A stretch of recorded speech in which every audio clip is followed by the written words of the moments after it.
நான் குழந்த பையன்ல அமுல் பேபி மாதிரி இருப்பேன். அப்படியே குளு குளுன்னு இருப்பேனா, யாராக இருந்தாலும் என்னைய தூக்கிட்டு போயிடுவாங்க.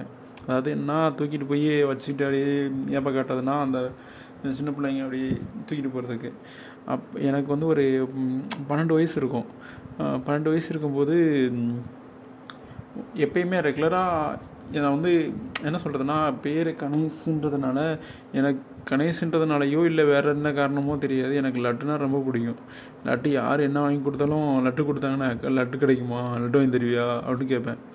அதே மாதிரி இவங்க ஒரு அக்கா என்ன பண்ணுவாங்கன்னா, துணி துவைக்கிறதுக்கு என்னை கூப்பிட்டு போவாங்க, அலசி போட்டுறதுக்காண்டி கூப்பிட்டு போவாங்க. லட்டு வாங்கி தருவியா, லட்டு 2 லட்டு வாங்கி தருவியா, வாங்கி தரேன் அப்படின்னு கொடுப்பாங்க. லட்டு வாங்கி தான் நான் போகிறேன் அப்படின்வேன்.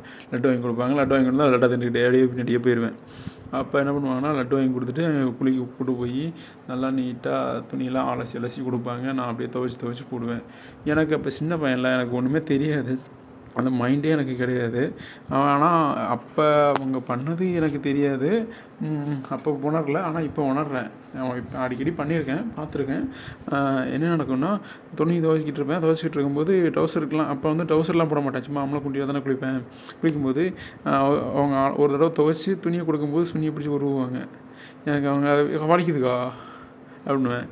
இல்லைடா வலிக்காமல் பண்ணுறேன்டா அப்படின்வாங்க. என்ன இதை ஓகேக்கா இப்போ பிடிச்சி இழுக்கலை இழுக்கிறேன் அப்படின்வாங்க.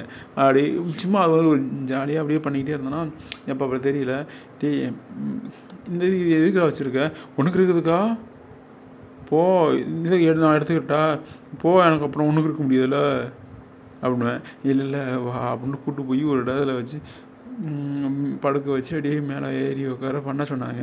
எனக்கு பண்ண லட்டு வாங்கி தெரியா, சரி யார்ட்டையும் சொல்லக்கூடாது, எனக்கு லட்டு வாங்கி தான் யார்ட்டையும் சொல்ல மாட்டேன் அப்படின்வேன்.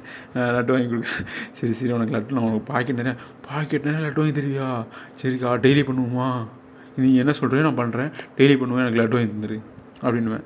செம்ம என்ஜாய்மெண்ட்டு. அப்போ அந்த என்ஜாய்மெண்ட்டு எனக்கு வந்து அதை பற்றி தெரியாமையே அந்த டெய்லி வெளியே அந்த அக்கா கூப்பிட்டாங்கன்னா, அக்கா லட்டு வாங்கி தருவியா, லட்டு வாங்கி தரேன் வா அப்படின்னு கூப்பிட்டு போயிடுவாங்க. அவங்க எங்கேயாவது வேலைக்குனா கூட தோட்டத்துக்கு போய் கூப்பிட்டு போகிறாங்க, அப்படியே போகிறாங்கன்னா அந்த லட்டுக்காண்டி ஓடிடுவேன் கூப்பிட்டு பின்னாடியே.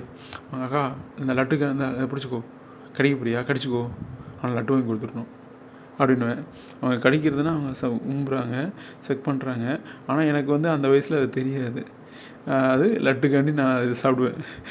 அது சும்மா எனக்கு அது தெரியாத வயசில் அப்படி பண்ணிட்டு இருந்தேன். அப்புறம் ஒரு ஸ்டேஜ் அப்படியே வளர்ந்தோடனையும் அந்த 9th படிக்கும்போது தான் அது தெரிஞ்சிச்சு அந்த எண்ணம். அப்போ அந்த அக்கா ஊரில் இல்லை, வெளியூர் போயிருந்தாங்க, மேரேஜ் ஆயிடுச்சு. அந்த நேரத்தில் ஒரு நாள் வந்திருந்தாங்க ஊருக்கு திருவிழா. அப்போ கேட்டேன், இந்த மாதிரி லட்டு வாங்கி தரீங்களான்னு.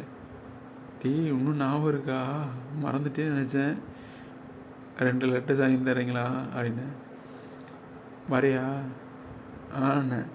சரி நைட்டு தான் படப்புக்கு வந்துடுனாங்க.